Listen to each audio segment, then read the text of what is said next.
प्रणाम मान करके और अपने घर पे आया।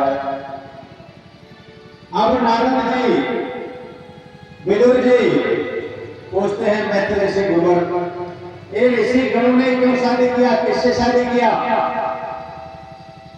मनु महाराज ने अपनी कन्या की शादी जो है किससे किया?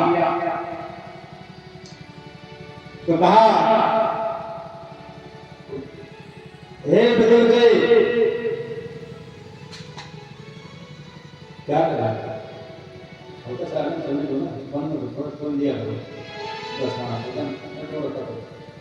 जय श्री राधे, जय श्री राधे, जय श्री राधे।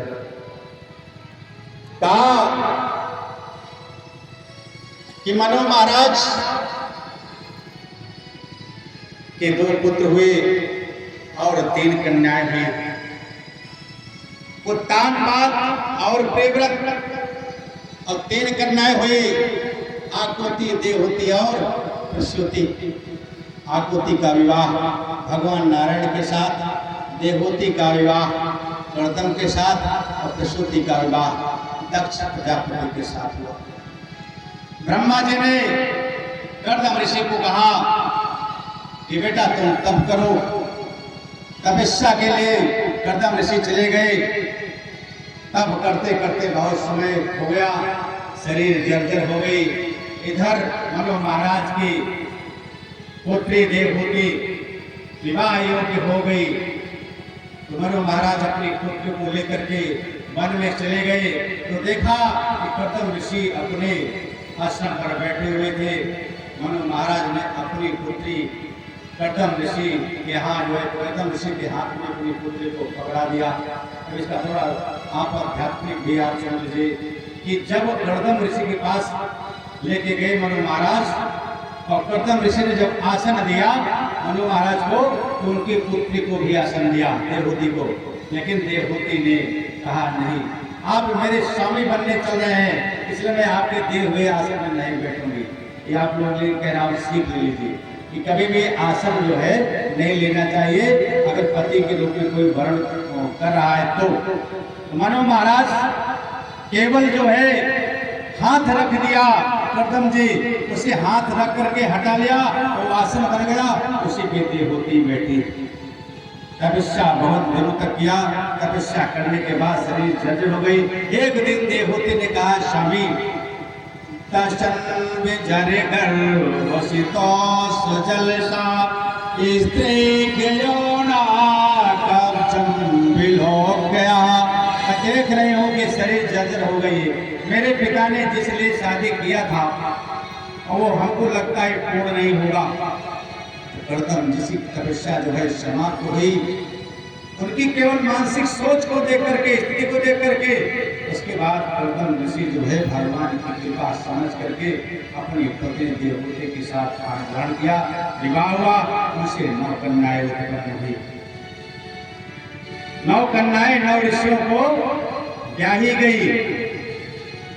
भैया जब कर्दम ऋषि के साथ देवहूति देखा मनु महाराज ने कि हमारी कन्या एक किसी जवान पुरुष के साथ, युवक के साथ बैठी है, तो मनु महाराज को बड़ा कष्ट हुआ कि इतने ऊंचे खानदान की पुत्री, और मैं तो विवाह जब करने आया था इसकी क्या उम्र थी, तो आज मैं क्या उम्र देख रहा हूँ। तो देवहूति ने कहा, हे पिताजी, मैं तुम्हारी पुत्री हूँ, तुम्हारी पुत्री स्वप्न में गलत कार्य नहीं कर सकती, ये तुम्हारे ही दामाद हैं। जिसका हाथ तुमने पकड़ाया था आज वही तुम्हारे सामने खड़े हैं, इन्हीं का नाम जो है कर्दम ऋषि है। जब मनु महाराज ने अपने पुत्र की काबिलियत को देखा उसके बाद समझ रह गए। फिर जब मनु महाराज शत्रुपा ने जब अपनी कन्या का हाथ पकड़ाया तो बड़ा दुख हुआ, बहुत रोने लगी। देखिए जब कन्याएं विदा होती है सबसे ज्यादा कष्ट किसको होता है? माता को होता है, पिता को नहीं होता।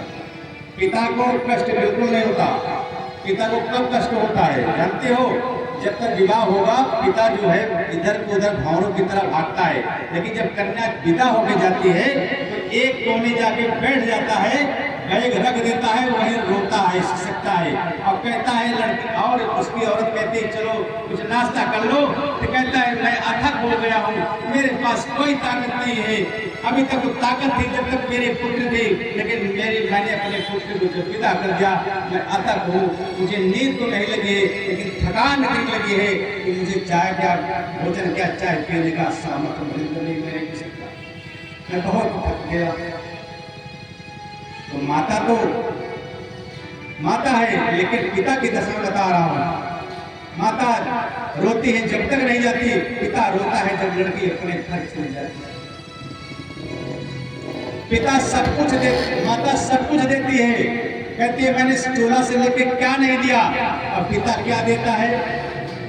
पिता कुछ देता होगा, लेकिन नहीं, आज सोचिए पिता क्या देता है। माताएं तो सब देती है, सामान माताएं लिखती है, मेरी लड़की को ये सामान लेते आना, पिता कोई सामान नहीं लाता, लेकिन पिता केवल लड़की को जो देता है, क्या देता है? केवल आशीर्वाद देता है। बाबुल की दुआएं लेते जा तुझको सुखी संसार मिले, बाबुल की दुआएं लेते जा तुझको सुखी संसार मिले, बाबुल की दुआएं लेते जा तुझको सुखी संसार मिले, बाबुल की दुआएं लेते जा सुखी संसार मिले। जब पिता ये कहता है कि बेटी तू जा रही है, मैं आशीर्वाद दे रहा हूं, भगवान की कृपा होगी तो मैंने बहुत कुछ दे दिया है, ससुराल में तेरी बहुत कदर होगी, मुझे कभी मेरी याद नहीं आएगी, ससुराल में मुझे प्यार मिलेगा तो मैं का भूल जाएगी।